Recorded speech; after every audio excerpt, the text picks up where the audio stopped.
Para fines de octubre, todas las escuelas rurales del país contarán con energía eléctrica. En las últimas horas se concretó la conexión en la escuela rural número 77 de Tapes Grandes en el departamento de La Valleja. La primera fase del proyecto Luces para Aprender incluyó la instalación de paneles fotovoltaicos en 45 escuelas de las 80 que engloban el proyecto. Este movimiento, que abarca las escuelas públicas de toda América Latina, está integrado en Uruguay por la Organización de Estados Iberoamericanos, la Fundación Española ELECNOR, UTE, Ministerio de Educación y Cultura, Administración Nacional de la Enseñanza Pública, ANEP, y el Plan Ceibal. La comunicación oficial de este proyecto fue dada a conocer en conferencia de prensa, donde expusieron todos los participantes de la iniciativa. El vicepresidente de UTE, César Brioso, consideró que Luces para Aprender es un gran paso hacia la electrificación del 100% del territorio nacional. Dentro de ese pequeño porcentaje, que en realidad, ojo, en porcentaje es poco, pero son 4.000 servicios, ¿no? Es decir, hay que llegar a 4.000 hogares. Nosotros llevamos más o menos, hemos electrificado más o menos otro tanto en lo que va de este periodo, pero claro, eran lugares en los cuales estaban bastante más cerca de la red, ¿verdad?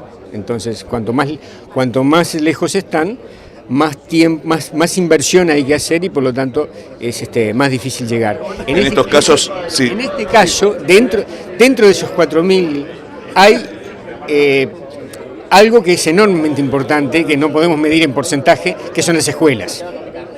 Como decía el ministro recién, las escuelas, y el representante de ANEP, las escuelas son centros fundamentales en la campaña. Las escuelas rurales son centros fundamentales en la campaña, centros de cultura, centros de formación, centros de inclusión social, centros de congregación, que cumplen un rol muy destacado dentro de todas esas, de esa conjunto de lugares a los cuales deberíamos llegar con luz. El hecho de que lleguemos a ellos primero y que lo podemos hacer en este año, para mí es para la UTE es un logro enormemente importante. Esto es una contribución enorme a un esfuerzo que ha venido haciendo la UTE sostenido en el campo de incluir a todos los uruguayos en el servicio eléctrico de calidad. Esto significa también acceder a otros medios como la internet, como las ceibalitas, como el estar en contacto con el mundo, en definitiva. Hay muchas familias del Uruguay que aún no acceden a eso, sobre todo en las áreas rurales, y me siento la obligación de hacerle la pregunta por mi condición de periodista agropecuario. ¿En qué tiempo usted estima que ese porcentaje que se encuentra en las áreas rurales que aún no acceden a la energía eléctrica como un elemento indispensable en este siglo XXI, ¿en qué tiempo podrán acceder? Ojalá yo lo supiera, es muy difícil de contestar esa pregunta realmente. Se da cuenta que depende también de si soluciones como las que estamos, por ejemplo, vamos a poner el ejemplo. Ahora no se precisa tantos kilómetros de cable, ¿verdad? Claro. Tenemos que definir qué necesitan esas lugares, así como se hizo con mucha precisión con el caso de las escuelas. En las escuelas se dijo, necesitamos iluminación, necesitamos conectividad, necesitamos internet, necesitamos comunicaciones.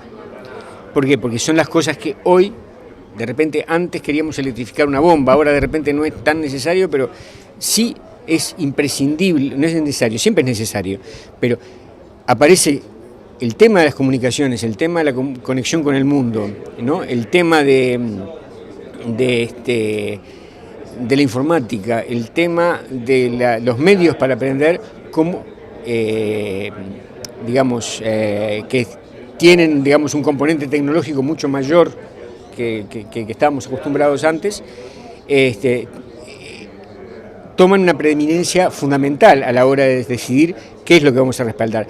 Entonces, en el caso de las escuelas, también le podría haber contestado, no sé cuándo vamos a poder terminar con la última escuela conectada a la red, pero esto nos muestra que eso que no sabemos cuándo puede estar conectada a la red, ya podemos garantizarle esas necesidades básicas que ellos identificaron y se hacen este año. O sea que los tiempos de acuerdo a las decisiones y de acuerdo a las necesidades que se detecten y a la capacidad que tengamos de satisfacerlas a costos que puedan ser afrontados por la sociedad entera, entonces eso nos va a dar a nosotros, nos puede permitir acortar ese tiempo que yo en este momento me resulta tan difícil de darle. Quizá también lo ponga en camisa de 11 varas, como se dice, si le pregunto si tienen una medición de a cuántos hogares rurales se ha llegado con conectividad eléctrica durante estos últimos años. Y más o menos tengo el dato por algún lado, pero hemos llegado cerca de 4.000 hogares, una cosa así. Son varios miles. Seguramente 4.000 hogares que han mejorado sus condiciones de vida a través de la energía eléctrica y estarán pensando en un ámbito más favorable mantenerse en el campo, cosa que se busca permanentemente para que no se vengan esas familias a las ciudades, ¿no? Que se mantengan en su ámbito. Es muy importante. Hay una cosa que de repente vale la pena comentar. Es una anécdota un poco cortita. Si será importante, usted sabe que, le voy a hablar de algo que no tiene nada que ver. Usted sabe que el Uruguay acaba de finalizar la construcción y aprobar la construcción y de certificar la construcción de su primer satélite artificial. ¿Qué tendrá que ver esto con lo que estamos hablando? Bueno, ese proyecto que lo hizo Antel y la Facultad de Ingeniería empezó con que los primeros elementos del satélite artificial, cuando se estaba empezando a diseñar hace unos cuantos años, se ponían en un globo y se lo mandaba a la estratosfera a ver cómo se comportaban. Después bajaban en paracaídas y tenía un aparato de radio que decía dónde estaba. Ese aparato de radio en el primero falló, hasta que recibimos una llamada telefónica de gente que lo había encontrado. Fuimos al lugar donde estaba la gente de facultad y se encontró con una casita perdida en medio del campo con un panelcito solar, chiquito. Entonces esa familia no tenía luz eléctrica, no tenía ningún aparato conectado a la electricidad, no tenía nada. ¿Para qué usaban el panel? Solamente para cargar los teléfonos celulares.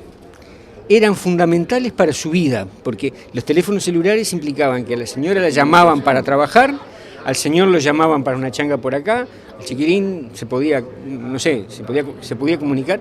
Era, digamos, la comunicación con el mundo, digamos, eso muestra un poco qué importancia tiene esto para todos esos hogares. El llegar a algo que no solamente satisfaga eso, sino que pueda poner un televisor, que pueda poner una computadora, que pueda cargar, es decir, que pueda tener